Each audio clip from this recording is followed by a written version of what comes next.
All right, so we've got a great panel for you today. My name is Linda Sobczynski. I'm a senior associate at Farrell, Brown and Martell, and I'm joined by Saki Shah and Kendall Smith. Saki is an associate at RMI, and she works on technical and economic analysis in clean energy planning, and has been recently focusing on modeling US corporate renewable energy procurement and on electricity generation planning in Malawi. She recently co-authored a report titled Clean Power by the Hour, which is available on RMI's website, and that we will be digging into today. Kendall is the program manager for carbon intelligent computing at Google, which reduces the carbon footprint of data centers by exploiting flexibility in compute workloads. She also helps Google engineers build products efficiently. So I'd like us to start off in the chat feature to describe data centers in one word. All right. Let's see what we've generated. Don't be shy, folks. Massive kilowatt hours, hot, great, energy intensive. Excellent, excellent. All right, so let's see how those impressions might change over the course of this presentation. And before we dive in, I want to show a video of one of Microsoft's data centers so we can understand the scale of these operations. Oops.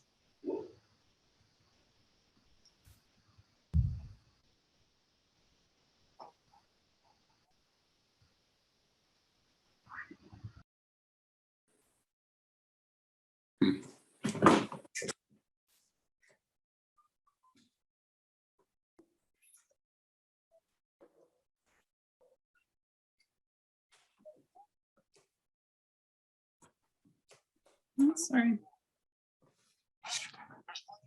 Oh, no audio. Let's try that again.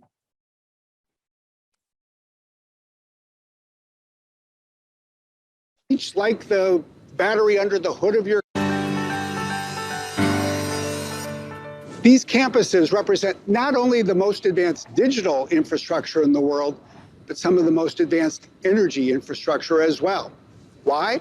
Well, first, if we ever lose power from the electrical grid, we need to keep the computers running. There are more than 19,000 battery cells, each like the battery under the hood of your car, that will do just that. And at the same time that that happens, these big electrical generators will start operating as well. In fact, there's more than 140 of these generators on these campuses. Each of these will power the equivalent of 3,000 homes. The good news is, with the latest advances in emissions technology, they actually give out less emission than a typical lawnmower you might use in your backyard. Each today runs on diesel fuel. In fact, there are tens of thousands of gallons of diesel fuel stored here, but not 10 years from now. We've said that by the end of this decade, each one of these needs to go. They'll be replaced by either new generators that run on hydrogen power or new advanced fuel cells. And in that, you see this extraordinary intersection between digital technology, energy technology, environmental science, and the need for innovation. This, in so many ways, is the physical embodiment of our mission to empower every person and every organization on the planet to achieve more. All right, so these are massive operations that require nonstop power. One of the takeaways that I just found astonishing in that video is that that campus required 140 backup generators, and each electrical generator can power the equivalent of 3,000 homes. This is an amazing amount of electricity, and where those electrons come from is at the heart of today's conversation. And if this topic feels removed from you, look no further than in our very own Bay Area. Those tiny black dots are 8,700 backup generators.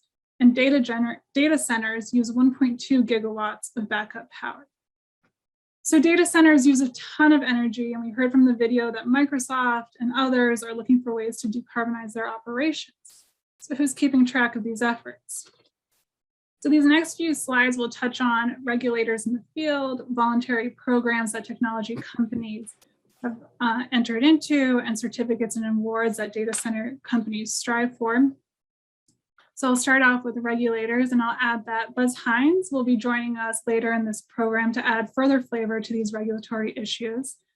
And as we know, energy is highly regulated in California. We've got the California Energy Commission, which regulates thermal power plants with 50 megawatts or more of power generating capacity, and backup generators are considered thermal power plants.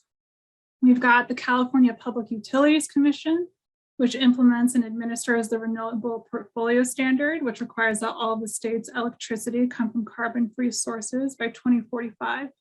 And then there are local governments. I was just looking at an ordinance in Fairfax County of Virginia, which imposes design and building specifications on data centers. And for example, requires that all equipment necessary for cooling data centers must be enclosed within the building. And also note that there are other significant regulatory issues associated with data centers, such as those related to data privacy. And for more information, I've included my colleagues' contact information here. Please reach out to Chris and Sushila. They are closely tracking developments to the California Consumer Privacy Act and the California Privacy Rights Act. I think I got that right. And so maybe Chris can introduce himself in the chat if he's available. There he is. Thanks, Chris.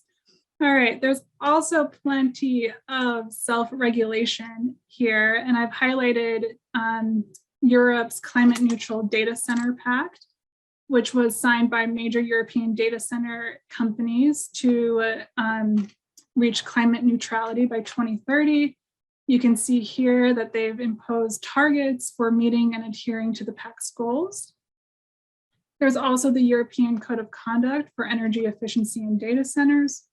This is a voluntary program that tracks data centers' energy consumption and proposes good practices in energy management. And let's not forget about the drive to become sustainable industry leaders. As I was preparing for this panel, I was reviewing a draft environmental impact report for a data center.